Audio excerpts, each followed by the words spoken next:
നമസ്കാരം. കേരള തീരത്ത് red alert പ്രഖ്യാപിച്ചു. അതീവ ജാഗ്രതാ നിർദ്ദേശമാണ് നൽകിയിട്ടുള്ളത്. കേരള തീരത്ത് 15-ന് പുലർച്ചെ 5:30 മുതൽ 16-ന് രാത്രി 11:30 വരെ 1 മുതൽ 2 മീറ്റർ വരെ ഉയർന്ന തിരമാലയ്ക്കും കള്ളക്കടൽ പ്രതിഭാസത്തിനും സാധ്യതയുണ്ടെന്ന് ദേശീയ സമുദ്രസ്ഥിതി പഠന ഗവേഷണ കേന്ദ്രം അറിയിച്ചു. ഈ സാഹചര്യത്തിലാണ് കേരള തീരത്ത് റെഡ് അലർട്ട് പ്രഖ്യാപിച്ചത്. തമിഴ്നാട്ടിലെ തൂത്തുക്കുടി, കന്യാകുമാരി തീരങ്ങളിലും ലക്ഷദ്വീപ്, മാഹി, കർണാടക തീരങ്ങളിലും ഉയർന്ന തിരമാലയ്ക്കും കള്ളക്കടൽ പ്രതിഭാസത്തിനും ജാഗ്രതാ മുന്നറിയിപ്പ് നൽകി. കടലാക്രമണത്തിന് സാധ്യതയുള്ളതിനാൽ മത്സ്യത്തൊഴിലാളികളും തീരദേശവാസികളും അതീവ ജാഗ്രത പാലിക്കണം.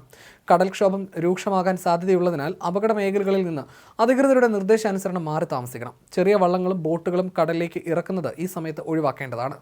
കള്ളക്കടൽ വേളയിൽ കടലിലേക്ക് മത്സ്യബന്ധന യാനങ്ങൾ ഇറക്കുന്നത് പോലെ തന്നെ അപകടകരമാണ് കരയിലേക്ക് അടുപ്പിക്കുന്നത്. തിരമാല ശക്തിപ്പെടുന്ന ഘട്ടത്തിൽ ഇവ ഒഴിവാക്കേണ്ടതാണ്. മുന്നറിയിപ്പ് പിൻവലിക്കുന്നതുവരെ ബീച്ചുകൾ കേന്ദ്രീകരിച്ചുള്ള വിനോദസഞ്ചാരം ഉൾപ്പെടെയുള്ള എല്ലാ പ്രവർത്തനങ്ങളും ഒഴിവാക്കേണ്ടതാണ്. മത്സ്യബന്ധന യാനങ്ങൾ ഹാർബറിൽ സുരക്ഷിതമായി കെട്ടിയിടണം. വള്ളങ്ങൾ തമ്മിൽ സുരക്ഷിത അകലം പാലിക്കുന്നത് കൂട്ടിയിടിച്ചുള്ള അപകട സാധ്യത ഒഴിവാക്കും.